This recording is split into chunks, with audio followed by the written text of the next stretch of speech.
नमस्कार साथियों, स्वागत है आपका अपने YouTube चैनल विश्वास इंग्लिश क्लासेस जयपुर। प्यारे विद्यार्थियों, जैसा कि आप सबको पता है, ये आपका YouTube चैनल, अपना YouTube चैनल विश्वास इंग्लिश क्लासेस जयपुर। इस चैनल पर आपको इंग्लिश से रिलेटेड बहुत सारी जो आपकी क्यूरीज होती हैं उनके अकॉर्डिंग, और जो आपके सिलेबस में टॉपिक्स हैं, it may be related to grade first और ग्रेड सेकेंड और ग्रेड थर्ड, और भी कोई जो एग्जाम होते हैं जिनमें इंग्लिश सब्जेक्ट जो है, इंग्लिश के क्वेश्चंस आते हैं, उन सब के लिए क्यूरीज जो होती हैं उसके अकॉर्डिंग यहाँ पे टॉपिक आपके लिए डाले जाते हैं। आज बहुत दिन हो गए, रीट वाले बच्चे करें सर हमारे लिए तो कुछ करो, हमारे लिए कोई कुछ नहीं डाला। आज मैं एक छोटा सा सेगमेंट, ये छोटे से इस वीडियो में ऐसी चीज आपके लिए लेके आया हूं, ऐसा मटेरियल आपके लिए लेके आया हूं जो सबके लिए यूजफुल है। It may be that you are preparing for grade first, or you are preparing for grade second, or you are preparing for grade third, or you are preparing for REET, the exam which is going to happen on 23rd or 24th of July। यानी आप किसी के लिए भी पढ़ रहे हैं, आपको मैं छोटा सा एक वीडियो जिसमें आपको दो तीन चीजें समझाना चाह रहा हूं, एक्सप्लेन करना चाह रहा हूं। तो आज के इस वीडियो में आप देखेंगे कि मैं आपको कुछ लिटरेरी टर्म्स जो होती हैं उसका हिस्सा होता है फिगर्स ऑफ स्पीच, उसमें कुछ जो बहुत ही नॉर्मल है, हर एग्जाम में पूछी जाती हैं, उसके दो तीन जो हैं कुछ पॉइंट्स को मैं आपके सामने डिस्कस करने जा रहा हूं। तो आइए स्टार्ट करते हैं आज के इस वीडियो को।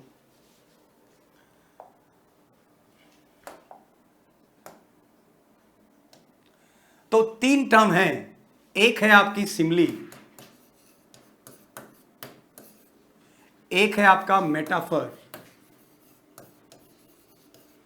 और एक है आपका पर्सोनिफिकेशन।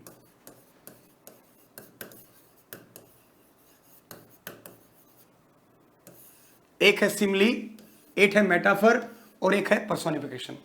प्यारे विद्यार्थियों, ये इसको पढ़ने से पहले एक बेसिक इंफॉर्मेशन आपको मैं और देना चाहता हूं, ध्यान से सुनना। If you are preparing for grade first और ग्रेड सेकंड और ग्रेड थर्ड और रीट, कुछ समझना। मैं आपको एक बात बताना चाहता हूं। एक होता है वर्ड,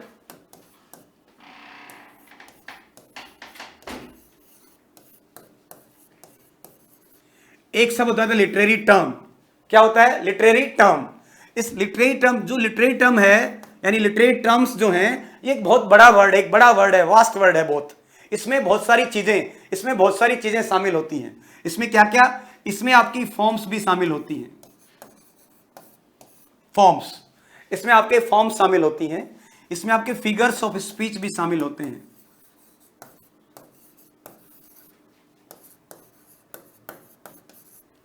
इसमें आपके फिगर्स ऑफ स्पीच भी शामिल होते हैं। ग्रेड सेकंड के स्टूडेंट्स ध्यान देना, और ग्रेड फर्स्ट वाले बच्चे हैं तो आप भी ध्यान देना। लिटरेरी टर्म्स एक बहुत बड़ा वर्ड है। लिटरेरी टर्म, जैसे आपको मैंने पहले बताया था, जब ग्रेड सेकंड का या ग्रेड फर्स्ट के सिलेबस को मैंने एनालाइज किया होगा, at that time I have already told you, मैं आपको पहले बता चुका हूं उसके बारे में, कि लिटरेरी टर्म्स जो होती है, टर्म, इसकी बुक आती है किसकी? एमएच एब्राहम्स की। जब एमएच एब्राहम की जो बुक है,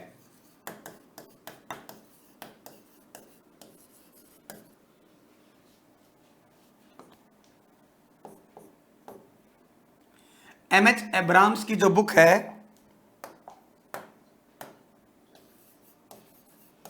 ये जो एमएच एब्राहम की जो बुक है,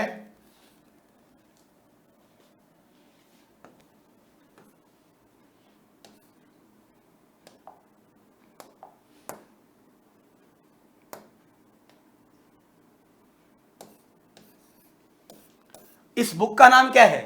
अ ग्लोसरी ऑफ लिटरेरी टर्म्स। इसका मतलब जब आप लिटरेरी टर्म की बात करते हैं तो लिटरेरी टर्म में हर वर्ड, जो ऐसे वर्ड्स हैं जो लिटरेचर से जुड़े हुए हैं, वो सारे के सारे वर्ड आ जाते हैं।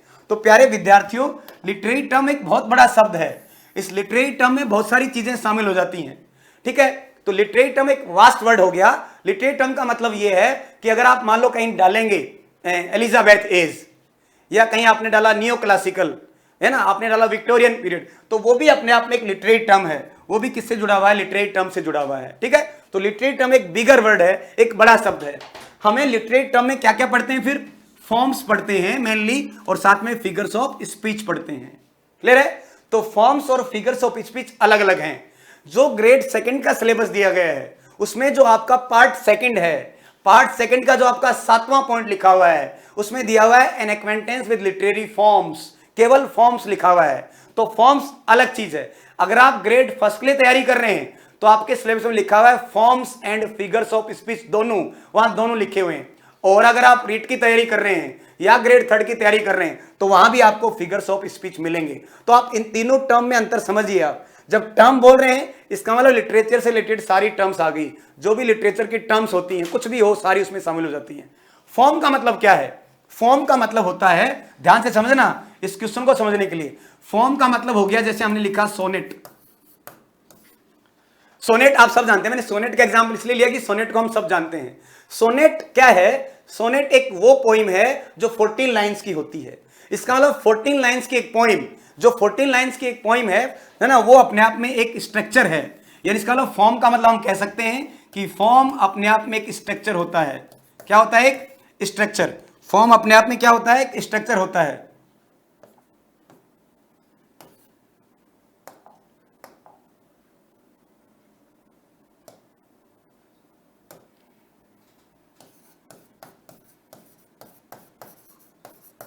फॉर्म अपने आप में एक स्ट्रक्चर होता है। जैसे कि सोनेट अपने आप में वो स्ट्रक्चर है जिसमें कुल मिला के कितनी लाइन होती हैं? 14 लाइन होती हैं। और अगर पेट्रार्कन सोनेट की बात करें तो एक ऑक्टेव होता है, एक सेस्टेट होता है। ये आपकी ध्यान रखना, ये जो सोनेट है ये फिगर ऑफ स्पीच नहीं है, ये फॉर्म है, ये फॉर्म है, ये फॉर्म है।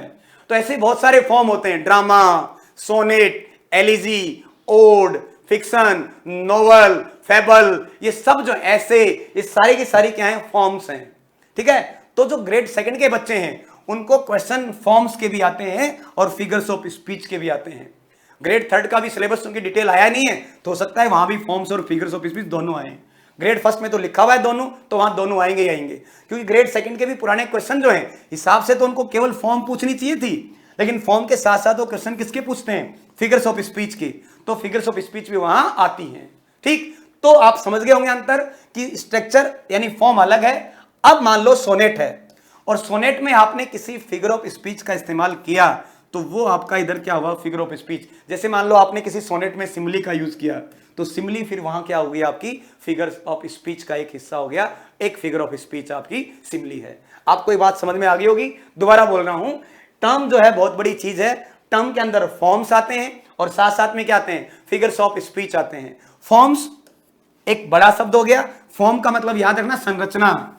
फॉर्म का मतलब संरचना। संरचना कैसा? नाटक हो सकता है, सोनेट हो सकता है, ओड हो सकता है, एलिजी हो सकता है, वो सब फॉर्म है। और फिगर ऑफ स्पीच जो है उन फॉर्म्स को, उन जो फॉर्म्स हैं, सोनेट हो, ड्रामा हो, उन सबको अट्रैक्टिव बनाने के लिए, उन सबको इल्यूमिनेट करने के लिए हम जिस चीज का इस्तेमाल करते हैं वो क्या कहलाती है? आपकी फिगर्स ऑफ स्पीच हैं। तो सिमिली, मेटाफर और पर्सोनिफिकेशन ये क्या है? ये आपके लिए फिगर्स ऑफ स्पीच हैं। समझ गए होंगे? तो देखिए, तो हम क्या पढ़ रहे हैं? हमने देखा कि सिमिली, मेटाफर और पर्सोनिफिकेशन।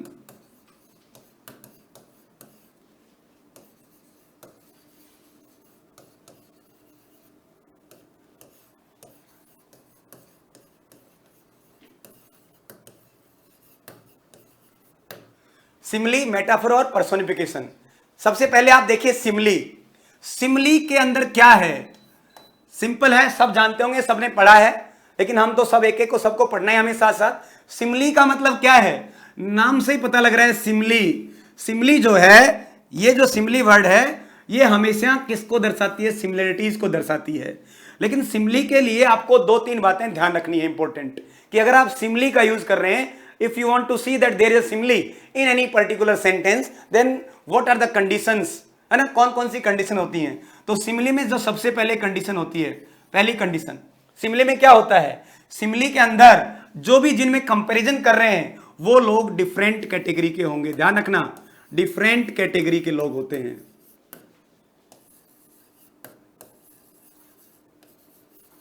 उन लोगों की कैटेगरी डिफरेंट होंगी। डिफरेंट कैटेगरी का मतलब क्या है? कि भाई एक इंसान है, एक कोई जानवर है। यानी दो व्यक्तियों के बीच में आप कंपैरिजन करेंगे। सपोज करो मैं एक व्यक्ति हूं और आप देख रहे हैं आप भी व्यक्ति हैं। अगर आपके और मेरे बीच में तुलना की जा रही है तो ये तुलना तो है लेकिन ये सिमिली नहीं है। इसका मतलब जो कैटेगरी है वो डिफरेंट होनी चाहिए। पहला पॉइंट, डिफरेंट कैटेगरी के बीच में ही कंपैरिजन अगर होता है वही आपकी सिमिली होती है। अगर मेरे में और आपके बीच में कंपैरिजन है सीधा सीधा तो वो आपके ग्रामर का टॉपिक है जिसको हम डिग्रीज ऑफ कंपैरिजन कहते हैं, तो वो वहां चला जाएगा, इस कंपैरिजन में वो नहीं आएगा। तो पहला पॉइंट आपको ध्यान रखना क्या होना चाहिए? डिफरेंट कैटेगरी होनी चाहिए। ठीक है, क्लियर हो गया होगा, यानी दो लोग अलग अलग कैटेगरी के होने चाहिए। फिर साहब दूसरी बात, ये जो दो लोग हैं डिफरेंट कैटेगरी के, इनके अंदर कोई ना कोई एक कॉमन क्वालिटी होनी चाहिए, यानी कॉमन कोई ना कोई एक क्वालिटी होगी, यानी जिसके आधार पे हम उनमें कंपैरिजन कर रहे हैं, यानी उन दोनों के बीच कोई ना कोई क्या होगी, एक कॉमन क्वालिटी होगी। तो देखिए पहली बात, डिफरेंट कैटेगरी, उनकी कैटेगरी क्या है, अलग अलग है। दूसरा, उनकी क्वालिटी, उनमें एक कोई ना कोई कॉमन क्वालिटी होगी जिस क्वालिटी को लेके उनके अंदर कंपैरिजन किया जा रहा है। ठीक है, दो बात ये। और तीसरी कंडीशन क्या है कि ये जो आप कंपैरिजन करना चाह रहे हैं, ये कंपैरिजन करते करते आपको किसका वर्ड का इस्तेमाल करना है, लाइक का इस्तेमाल करना है, एज का इस्तेमाल करना है, या सो होता है, कभी कभी आपको एज भी साथ में मिल जाता है, लाइक, एज, सो और एज। अगर ये आप तीन चीजों को देखेंगे किसी भी सिमले में, आप इन तीनों चीजों को फॉलो करते हैं, ये तीनों चीजें सिमले में शामिल होंगी। ठीक है, पहला डिफरेंट कैटेगरी होगी, दो लोग अलग अलग कैटेगरी की, यानी दो अलग अलग कैटेगरी होंगी, उनके अंदर कोई ना कोई कॉमन क्वालिटी होगी, और आपको यूज किसका करना है, लाइक, एज, सो या एज का यूज करना है। जैसे अगर हिंदी में हम कहें कि हमने कहा राधा बुलबुल की तरह गाती है, देखना ध्यान से सुनना, इन तीनों चीजों को अब जब भी आप सिमिली का यूज करें तो आप इन तीनों पॉइंट्स को इंप्लीमेंट करके देखना, है ना, you will able to get the right answer. Radha बुलबुल की तरह गाती है, तो देखो कंपैरिजन किसमें कर रहे हैं, राधा में और बुलबुल में। इसका मतलब दोनों लोग क्या हो गए, दोनों डिफरेंट कैटेगरी के लोग हो गए, यानी राधा अलग है और बुलबुल अलग है, दोनों की कैटेगरी क्या है, डिफरेंट है। तो उनकी कैटेगरी कैसी होनी चाहिए, डिफरेंट कैटेगरी होनी चाहिए। दूसरा, दोनों में कॉमन क्वालिटी है। कॉमन क्वालिटी क्या, यानी दोनों के जो गाने का मिठास है, मीठापन है गाने में, यानी गाने की क्वालिटी को दोनों को कंपेयर कर रहे हैं, तो एक ऐसी कॉमन क्वालिटी जिसपे कंपेयर करने जा रहे हैं वो क्वालिटी होनी चाहिए। और तीसरा, लाइक, एज या सो या एज इनका यूज करना है। अगर ये तीनों चीजें शामिल हैं, इसका मतलब उस वाक्य में, उस सेंटेंस में क्या है, सिमली है, सिमली है, सिमली है। देखिए सेंटेंस लिख रहा हूं,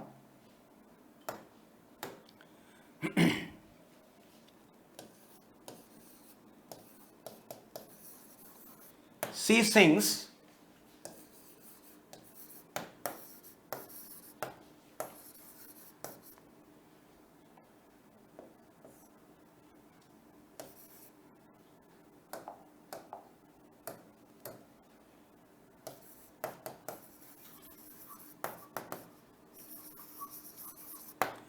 सी सिंग्स लाइक अ नाइटिंगेल, वो नाइटिंगेल की तरह गाती है। देखिए अब यहां से देखना, ये तीनों पॉइंट अप्लाई करना, सी सिंग्स लाइक अ नाइटिंगेल, तो देखो सी लड़की है और नाइटिंगेल ये पक्षी है, तो दो डिफरेंट कैटेगरी के लोग हैं साहब। कॉमन क्वालिटी क्या है, दोनों में सिंगिंग को लेके कंपैरिजन किया गया है, एक कॉमन क्वालिटी है। और तीसरा, यूज किसका गया है, लाइक का यूज किया गया है। ठीक है, इसका मतलब ये सिमली है। बस सीधा सा कॉन्सेप्ट है, इतनी तीनों बातें आपको दिमाग में रखनी है, आपकी सिमली बिल्कुल क्लियर हो जाएगी। एक सेंटेंस और देखो,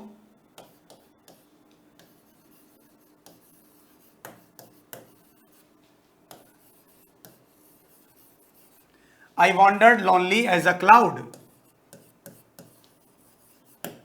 I wandered lonely as a cloud. I, ये विलियम वर्ड्सवर्थ की पोइम है एक डैफोडिल्स, उसकी लाइन है।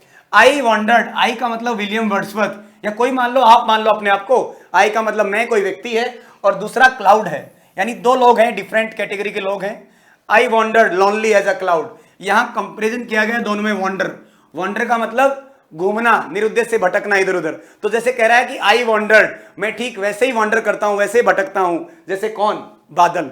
तो देखिए दोनों अलग लोग हैं, आई और क्लाउड, और कॉमन क्वालिटी क्या है, दोनों में तुलना कर रहे हैं घूमने की, कि वॉन्डर बिना उद्देश्य से घूमना, और यूज किसका कर रहे हैं, तो दो डिफरेंट कैटेगरी लोग हैं, एक आई हो गया, दूसरा आपका क्लाउड हो गया। ठीक है, ये में क्वालिटी है वॉन्डर, यानी घूमने वाली क्वालिटी पे कंपेयर कर रहे हैं, और यूज किसका किया, एज का यूज किया। इसका मतलब ये क्या है, सिमली हो गई। ये कैसी हो गई, सिमली। ठीक है, क्लियर हो गया, तो इसको हम सिमली कहते हैं। क्लियर हो गया, ये है आपका simile, different category, common quality, like, as, so और एज इनका यूज करते हुए हम सिमली। तो यहां हमने लाइक का यूज कर दिया, यहां एज का यूज कर दिया, कहीं सो का यूज, कहीं एज का यूज मिल जाएगा, ये क्या कहलाता है, आपका सिमली कहलाता है। ठीक है, एक क्वेश्चन आया था सेकंड ग्रेड के एग्जाम में, क्वेश्चन क्या था वो, he is as proud as a peacock, he is as proud as a peacock.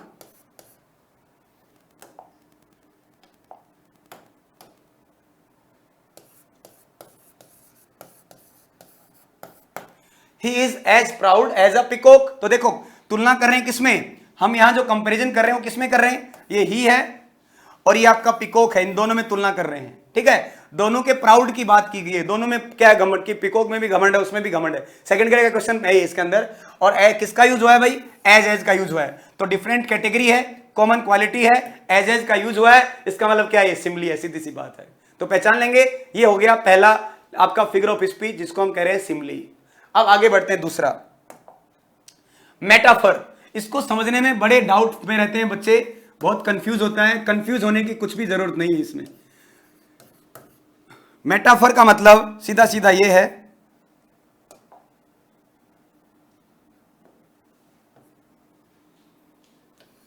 Metaphor का मतलब क्या है, देखिए आप,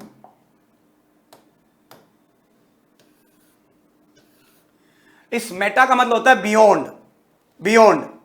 ठीक है, और फर का मतलब होता है, फेयर और PHERE एक वर्ड होता है, मेटाफर का मतलब कैरी ओवर। तो देखिए आप, सिमली और मेटाफर में डिफरेंस क्या है, सिमली और मेटाफर में डिफरेंस ये है कि हम इसमें क्या करते हैं चीज, देखिए कंप्रेस एक वर्ड होता है, कंप्रेस्ड। ठीक है, कंप्रेस्ड यानी दबाना, कंप्रेस करना। कंप्रेस करना का मतलब दबा देना, कंप्रेस करना एक वर्ड होता है, कंप्रेस करना। ठीक है, कंप्रेस्ड सिमली बोलते हैं इसको हम। मेटाफर एक प्रकार से क्या है, कंप्रेस्ड सिमली है। मेटाफर क्या है, कंप्रेस्ड सिमली है, कंप्रेस्ड, कंप्रेस्ड सिमली है मेटाफर। ठीक है, ये कैसी सिमली है, कंप्रेस्ड सिमली, कंप्रेस्ड यानी इसका मतलब ये हुआ कि सिमली में हम क्या कर रहे हैं, सिमली में हम लाइक या एज या सो या एज का यूज करते हैं, मान लो। ठीक है, हमने कहा, ध्यान से सुनना वाक्य, हमने कहा सी सिंग्स लाइक अ नाइटिंगेल, वह बुलबुल की तरह गाती है। तो हमने वहां तरह के लिए लाइक का इस्तेमाल कर दिया, सी सिंग्स लाइक अ नाइटिंगेल। साथियों, जब हम मेटाफर का इस्तेमाल करते हैं तो माय डियर फ्रेंड्स, वहां उसको हम सेंटेंस को दबाते हैं, कंप्रेस करते हैं, यानी कंप्रेस का मतलब दबाना। और जब दबाते हैं, दबाएंगे तो क्या करेंगे, ये जो आपके लाइक है, ये जो आपका एज है, ये जो सो है, ये जो एज है, इस दबाने से गायब हो जाएगा, बाहर निकल जाएगा। इसका मतलब ये हट जाएगा तो क्या होगा, हम उसमें अब तरह वरह का इस्तेमाल ना करके सीधा उसके ऊपर कैरी ओवर कर जाते हैं, उसको सीधा वही नाम दे देते हैं। इसका मतलब वो क्या कहलाता है, आपका मेटाफर हो जाता है। जैसे मैं कहूं वह बुलबुल की तरह गाती है, ये तो सिमली है, और साहब मैं तो सीधा कह दूं वह बुलबुल है। इसका मतलब ये क्या है, हमने तरह वरह को गायब करके सीधा बोल दिया वह बुलबुल है। इसका मतलब ये अपने आप में क्या हो गया, ये अपने आप में मेटाफर हो गया। समझ गए, ये कहलाता है आपका मेटाफर। एक बहुत एग्जाम्पल है, बहुत अच्छा उदाहरण एग्जाम्पल आपको देता हूं मैं, समझना, क्योंकि जिस की तैयारी कर रहे हैं आप सब, उसको हम कहते हैं टीचर। ध्यान से सुनना, हम जिसकी प्रिपरेशन कर रहे हैं, आप, मैं नहीं, आप जिसकी प्रिपरेशन कर रहे हैं वो क्या है, टीचर, टीचर होता है। अब देखिए, एक सेंटेंस कभी पढ़ा हो आपने,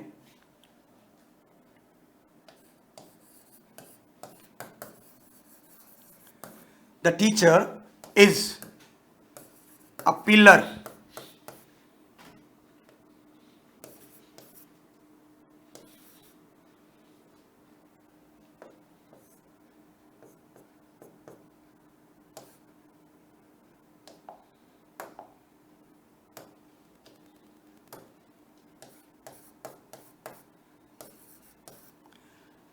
The teacher is a pillar for the nation. ठीक है, the teacher is a pillar for the nation. ध्यान से सुनना, टीचर जो है वो पिलर होता है किसके लिए, बहुत इंपॉर्टेंट सेंटेंस है, सेंटेंस को समझ गए तो जिंदगी में मेटाफर में कभी गलती नहीं होगी, आप समझ जाएंगे तुरंत। The teacher is a pillar for the nation, जो टीचर होता है वो एक पिलर होता है। देखो, हमने ये नहीं कहा कि टीचर पिलर की तरह होता है, हमने कहा टीचर ही पिलर होता है। इस वाले पार्ट को भूल जाओ आप यहां तक को भूल जाओ, एक बार आप इस सेंटेंस को भूल जाओ, आप सिर्फ इतने पे ध्यान दो यहां तक के लिए। The teacher is a pillar, teacher जो है उसी को पिलर बना दिया हमने। इसका मतलब क्या हुआ, हम ऐसे भी कह सकते हैं ना, teacher is like a pillar, teacher एक पिलर की तरह होता है। तो जब हम कह रहे हैं teacher is like a pillar, इसका मतलब तो वो सिमली है, ठीक है। लेकिन हमने लाइक वाइब हटा दिया, हमने कहा साहब टीचर खुद ही पिलर है। इसका मतलब क्या हुआ, इसका मतलब यह हुआ कि टीचर पिलर है, तो जो काम पिलर करता है बिल्डिंग के लिए, यानी बिल्डिंग को मजबूती प्रदान करता है, पिलर है ना, उसका आधार होता है। इसी प्रकार किसी देश के लिए आधार के रूप में काम कौन करता है, टीचर, क्योंकि बच्चों को एजुकेशन देता है। तो टीचर क्या करता है, उनको बच्चों को एजुकेशन देके वहां की नींव को मजबूत करता है। तो देखिए दो सेंटेंस समझना अलग अलग। एक मैं कह रहा हूं the teacher is like a pillar, ये तो हो गया सिमली, क्योंकि टीचर और पिलर दोनों अलग अलग लोग हो गए, दोनों में कंपेयर कर दिया, और दोनों में कंपैरिजन कॉमन क्वालिटी क्या है कि दोनों आधार स्तंभ के रूप में काम करते हैं, मजबूती प्रदान करते हैं। लेकिन हमने यहां कह दिया साहब टीचर ही खुद ही पिलर है, तो टीचर ही जो पिलर है, इसका मतलब हमने कंप्रेस किया, लाइक एज और सो को गायब कर दिया। इसका मतलब अपने आप में क्या हो गया, ये मेटाफर हो गया। आपको क्लियर हो गया होगा। जब मैं कहूं, मान लो मैं आपको कह दूं दूसरा सेंटेंस, सपोज करो मैं आपको एक कहूं, मान लो वाक्य ऐसे आ जाए, the camel is the ship, camel जो है, ऊंट जो है, the camel is the ship, ऊंट को ही हमने शिप बोल दिया। हमने ये नहीं कहा camel is like a ship, नहीं, केमल खुद ही शिप है, यानी हमने केमल को जहाज बता दिया, उसी को उसका रूप दे दिया। तो इसका मतलब वो अपने आप में क्या हो गया, मेटाफर। हम सीधा उसको रूप दे देते हैं, वो क्या कहलाता है, आपका मेटाफर कहलाता है। तो ये दोनों सेंटेंस ध्यान रख लेना आप, the teacher is a pillar, the camel is a ship, camel जो है वो शिप होता है, द केमल इज शिप, कहां, डेजर्ट के लिए, ठीक है। तो जो काम शिप करता है कहां, पानी में, वही काम केमल कहां करता है, डेजर्ट में करता है। लेकिन हमने विदाउट लाइक एज और सो का यूज किए हुए हमने उसका कंपेयर किया है। ऐसा कंपैरिजन जहां सिमली को हम कंप्रेस कर देते हैं, वो क्या कहलाता है, आपका मेटाफर कहलाता है। क्लियर हो गया होगा। तो मैंने कहा वह बुलबुल है, वह शेर है, इसका मतलब वह शेर है, ही इज अ टाइगर। इसका मतलब एक तो मैं कहूं he runs like a tiger, वह शेर की तरह दौड़ता है, he runs like a tiger. देखिए सुनना सेंटेंस, बहुत इंपॉर्टेंट बात बता रहा हूं, अंतर करना, रटना नहीं है, समझना है। तोते की तरह तैयार करवाऊंगा, मैं आपको बोल रहा हूं, तोते की तरह रटना नहीं है, समझने की कोशिश करना। What I am trying to explain you, please understand the thing, चीज को समझो मैं क्या कहना चाह रहा हूं। और दोनों सेंटेंस जिंदगी में ध्यान रखना, एक सेंटेंस हमेशा कोई भी फिगर ऑफ स्पीच पढ़ते हैं, आप उसका एक सेंटेंस, आइडियल सेंटेंस अपने दिमाग में रखो। मैंने कहा ही इज अ टाइगर, वह एक टाइगर है, और मैंने कहा he runs like a tiger. तो जब रन्स लाइक अ टाइगर बोल रहा हूं, इसका मतलब लाइक का यूज किया, ही को अलग ले गए, टाइगर को अलग ले गए, दोनों अलग लोग हैं, एक कॉमन क्वालिटी है, लाइक एज सो का यूज किया है, इसका मतलब सिमली है। लेकिन हमने उसको सीधा ही कह दिया वह टाइगर है, अरे तू तो शेर है, इसका मतलब क्या है, वो मेटाफर करते हैं, उसको हम मेटाफर बोलते हैं। मुझे लगता है it is very clear to you that what is the difference between a simile and a metaphor. Clear कर पाया हूं, आपको समझ में आ गया होगा। तो ये आपका सिमली और मेटाफर है, ठीक है। सिमली और मेटाफर दोनों में अंतर समझ में आ गया होगा। लास्ट तीसरा वर्ड हम देखते हैं क्या है, पर्सोनिफिकेशन। तीसरा वर्ड देखिए आप, पर्सोनिफिकेशन।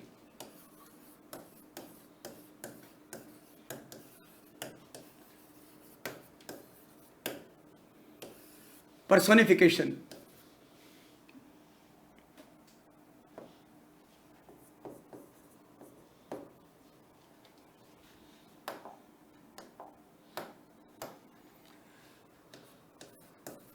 पर्सोनिफिकेशन प्यारे विद्यार्थियों, नाम से पता लग रहा है, पर्सन पर्सन, पर्सोनिफिकेशन। पर्सोनिफिकेशन को हिंदी में बोलते हैं मानवीयकरण। क्या बोलते हैं इसको, मानवीयकरण। तो आप ज्यादा टेक्निकल भाषा में फंसने की जरूरत नहीं है, क्योंकि हमें क्या करना है, एग्जाम में क्वेश्चन सोल्व करना है। टेक्निकली अगर आप जाएंगे तो कहते हैं कोई जो इनएनिमेट ऑब्जेक्ट होते हैं, इनएनिमेट ऑब्जेक्ट होते हैं, ठीक है, या कोई एब्स्ट्रैक्ट चीजें होती हैं, अमूर्त चीजें, इनएनिमेट ऑब्जेक्ट, यानी जो इनएनिमेट ऑब्जेक्ट हैं, उन लोगों, उन चीजों को अगर हम मानव का रूप दे देते हैं, उनमें जो क्वालिटी होती है, जो क्वालिटी पर्सन में होती है, ध्यान रखना, हम एक वर्ड लिख रहे हैं पर्सन, व्यक्ति। अरे भाई ये व्यक्ति है, और व्यक्ति की कुछ क्वालिटीज होती हैं, जो व्यक्ति में कुछ क्वालिटी होती हैं, व्यक्ति में कुछ गुण होते हैं, उन क्वालिटी को इनके अंदर डाल देते हैं, ठीक है। देखिए इधर क्या है, मैंने क्या लिखा, पर्सन, व्यक्ति, पर्सन, इस पर्सन में कोई क्वालिटी है, उसके कोई गुण है, उन गुणों को हम इनएनिमेट ऑब्जेक्ट में डाल देते हैं, नॉन लिविंग थिंग में डाल देते हैं, तो इसका मतलब वो क्या कहलाता है आपका, वो आपका पर्सोनिफिकेशन कहलाता है, वो आपका मानवीकरण कहलाता है। समझ गए? वो आपका क्या कहलाता है, मानवीकरण कहलाता है। और आप अगर आप फिल्में गाने सुनने के शौकीन हैं, अगर आप गाने सुनते हैं तो गानों में पर्सोनिफिकेशन ही पर्सोनिफिकेशन होता है भाई, कितने सुनना आप, खूब सारा पर्सोनिफिकेशन है। खैर मैं आपको एक्सप्लेन करने की कोशिश करता हूं, समझना ध्यान से। पर्सोनिफिकेशन को समझिए क्या है। मैंने कहा, देखिए मैंने कहा राकेश दरवाजा खटखटा रहा है, ध्यान से सुनना, राकेश दरवाजा खटखटा रहा है ना। इसका मतलब ये जो राकेश है वो क्या कर रहा है, वो नालायक दरवाजे को खटखटा रहा है। राकेश दरवाजा खटखटा रहा है, तो भाई राकेश आदमी है और दरवाजा कौन खटखटाएगा, आदमी तो खटखटाता है। तो जो काम इंसान करता है वो काम इंसान ही कर रहा है, ये सामान्य सेंटेंस है, इसमें कोई पर्सोनिफिकेशन नहीं है, इसका कोई मानवीकरण नहीं है। समझ गए आप? दोनों सेंटेंस में तुलना करना, मैं आपको सेंटेंस में कंपेयर करके बता रहा हूं, और अगर आपको मेरी बात समझ में आ गई, I am sure that you will never make और commit any mistake in any figure of speech. नहीं करेंगे, सारे समझा दूंगा आपको, सब एक एक एक्सप्लेन कर दूंगा, समझ जाना आप। मैंने कहा राकेश दरवाजा खटखटा रहा है, Rakesh is knocking at the door, इसका मतलब कुछ नहीं है, हम आदमी है, खटखटा दिया, कौन सी बड़ी बात होगी। लेकिन ध्यान से सुनना भाई साहब, है ना, सभी सुन रहे हो तो ध्यान से देखिएगा। अब मैंने कहा अवसर दरवाजा खटखटाता है, लेकिन एक बार, अवसर, अवसर, opportunity, opportunity knocks at the door but once, opportunity, opportunity knocks at the door at once, opportunity दरवाजा खटखटा रही है, तो बताओ अवसर कोई इंसान है क्या, नहीं है, तो आप उससे दरवाजा खटखटा रहे हैं, इसका मतलब आप एक एब्स्ट्रैक्ट चीज को, एक इनएनिमेट चीज को क्या कर रहे हैं, मानव वाली क्वालिटी दे रहे हैं। इसका आप कह रहे हैं कि मौत अपने हाथों को इंसान पे डाल रही है, मौत के होते हैं कि ऐसी चीजें नहीं होती है, मौत उन चीजों को डाल रही है, इसका मतलब क्या कहलाता है, पर्सोनिफिकेशन। तो अपॉर्चुनिटी, अपॉर्चुनिटी का मतलब अवसर,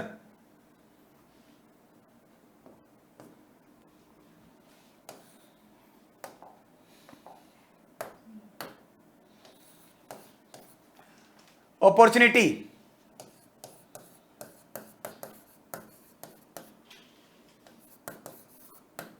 opportunity knocks at the door but once। देखो इस सेंटेंस को, बस ये सेंटेंस याद रखो, आपका तो काम हो जाएगा। Opportunity knocks at the door but once, अवसर, देखिए अगर यहां होता राम, अगर आदमी होता Ram knocks at the door, Ram दरवाजा खटखटाता है, रोज आदत है, तो कुछ नहीं, सिंपल सेंटेंस है। पर हमने यहां लिखा अपॉर्चुनिटी अवसर, तो अवसर इंसान तो नहीं है, व्यक्ति तो नहीं है, तो अवसर दरवाजा खटखटा रहा है, तो खटखटाने का काम इंसान करता है, लेकिन यहां किससे करवा रहे हैं, अवसर। इस प्रकार की जो क्वालिटी आप इंपार्ट करते हैं किसी इनएनिमेट ऑब्जेक्ट को या एब्स्ट्रैक्ट आइडियाज को, यानी पर्सन, व्यक्ति, व्यक्ति की क्वालिटी किसको, इनएनिमेट ऑब्जेक्ट को, आइडियाज को, तो वो क्या कहलाता है आपका, वो आपका क्या कहलाएगा, वो आपका पर्सोनिफिकेशन कहलाएगा, वो आपका मानवीकरण कहलाएगा। समझ गए? क्लियर है? वो आपका मानवीकरण कहलाएगा। तो मुझे लगता है मैं आपको तीनों में अंतर समझा पाया हूं। इस पर्सोनिफिकेशन की एक टाइप और होती है प्यारे विद्यार्थियों, पैथेटिक फैलेसी, लेकिन वो अभी नहीं पढ़ाऊंगा, वो आगे पढ़ाऊंगा, अगले वीडियो में आपको समझाऊंगा उसको। पैथेटिक फैलेसी एक प्रकार का पर्सोनिफिकेशन होता है, तो पर्सोनिफिकेशन में और पैथेटिक फैलेसी में क्या अंतर है ये बाद में समझाऊंगा, ज्यादा इकट्ठा हो जाएगा मैटर एक साथ। आज केवल आप तीन चीजों को समझिए, सिमिली, मेटाफर और पर्सोनिफिकेशन। मैं एक बार रिपीट करता हूं, आपको ध्यान से सुनना। सिमिली क्या है, सिमिली में तीन बातें ध्यान रखनी है। सिमिली में दो डिफरेंट कैटेगरी होंगी, दो डिफरेंट कैटेगरी होंगी, एक कॉमन क्वालिटी होगी और लाइक, एज, सो, एज का यूज होगा, इसका मतलब वो सिमिली है। अगर तीनों में से कोई चीज नहीं है तो सिमिली नहीं है। कितनी तीन बात मेरे साथ रिपीट किए करेंगे आप सब में, पहला डिफरेंट कैटेगरी, दूसरा कॉमन क्वालिटी, तीसरा use of like, as, so and as, वो सिमिली है। मेटाफर, मेटाफर को हम कंप्रेस सिमिली कहते हैं, दबाओ सेंटेंस को, दबा दो, है ना, ऐसे ताकत लगा के नहीं दबाना, नॉर्मली दबाने का मतलब समझा रहा हूं। दबाने का मतलब हमें लाइक, एज और सो को गायब करना है, उसको दबा दो और सीधा उसके ऊपर मेटा, मतलब उसके ऊपर ही लेके आ जाओ, उसको रूप दे दो सीधा, मेटाफर, बियॉन्ड, उसी के ऊपर टिका दो लाके उसको। अब हमें लाइक, एज और सो की जरूरत नहीं है। हमने क्या कहा, हमने कहा कि वह बुलबुल है, वह शेर है, इसका मतलब टीचर जो है वो पिलर है, अध्यापक पिलर है, स्तंभ है, इसका मतलब सीधा ही उसको रूप दे देते हैं, वो क्या कहलाता है? आपका मेटाफर कहलाता है। और तीसरा पढ़ा हमने पर्सोनिफिकेशन। पर्सोनिफिकेशन क्या करते हैं? पर्सन, व्यक्ति की क्वालिटी हम किस में डालते हैं? इन एनिमेट ऑब्जेक्ट में डालते हैं, या फिर कोई एब्स्ट्रैक्ट आइडिया उनको हम मानव वाली क्वालिटी इंपार्ट कर देते हैं, वो क्या कहलाता है? आपका वो आपका पर्सोनिफिकेशन कहलाता है। समझ गए? क्लियर हो गया? अगर कोई कहे, सुनो, आप देख रहे हैं कोई लड़का लड़की कोई ऐसे बात करते हैं, आपसे बोलते हैं अरे तू चांद है ना, तू सितारा है, तो तू इसका मतलब चांद है, तू सितारा है, एक तो तू चांद की तरह दिखता है ना, एक तू चांद ही है। जब तू करें तू चांद है, इसका मतलब तू मेटाफर है। इसका मतलब वहां क्या करेंगे आप? मेटाफर बोल देंगे सीधा ही, वो मेटाफर है। और वह चांद की तरह दिखता है, इसका मतलब क्या हो गया? वहां आप कंपेयर कर रहे हैं, तो चांद में और वह में, इसका मतलब वो क्या है? सिमिली है। ठीक। और पर्सोनिफिकेशन में हम मानव की क्वालिटी इन एनिमेट चीजों में डालते हैं। जैसे गाना सुना होगा आपने, बहारो फूल बरसाओ मेरा महबूब आया है, बहारों फूल बरसाओ मेरा महबूब आया है। तो बहारों से फूल बरसवा रहे हो आप, ठीक, आदमी तो बरसा दे, बहारों से बरसा रहे हो, मतलब इन एमिनेट ऑब्जेक्ट में, एब्स्ट्रैक्ट चीज में आप मानव की क्वालिटी डाल रहे हैं, वो क्या कहलाएगा? आपका पर्सोनिफिकेशन कहलाएगा, मानवीकरण कहलाएगा। ठीक है। तो ये जो रीट के लिए, सेकंड ग्रेड के लिए, फर्स्ट ग्रेड के लिए, थर्ड ग्रेड के लिए, सबके लिए इंपॉर्टेंट है। मैं आपको सारे फिगर ऑफ स्पीच धीरे धीरे करवा दूंगा, और मैं कोशिश कर रहा हूं कि जो बच्चे 23 और 24 जुलाई को रीट का एग्जाम दे रहे हैं, उनके लिए जो सेकंड लेवल की जो आपका लैंग्वेज है, उसका पूरा कोर्स मैं करवा पाऊं, मैं ट्राई कर रहा हूं। देखो बच्चों, आई मीन गवर्नमेंट जॉब, मैं बार बार कहता हूं, मेरे पास समय की बहुत किल्लत है। आप लोग बहुत डिमांड कर रहे थे, मैंने अनाउंस भी किया था कि मैं 1 तारीख को लगभग आपके लिए ऑनलाइन कोर्स लॉन्च कर दूंगा। कुछ टेक्निकली कुछ प्रॉब्लम्स आ रही हैं, उनकी वजह से थोड़ा डिले हो सकता है, बट वेट कीजिएगा, देरी से आएगा लेकिन अच्छा आएगा, और आपको इतना अच्छा शानदार चीजें आपके लिए लेके आऊंगा।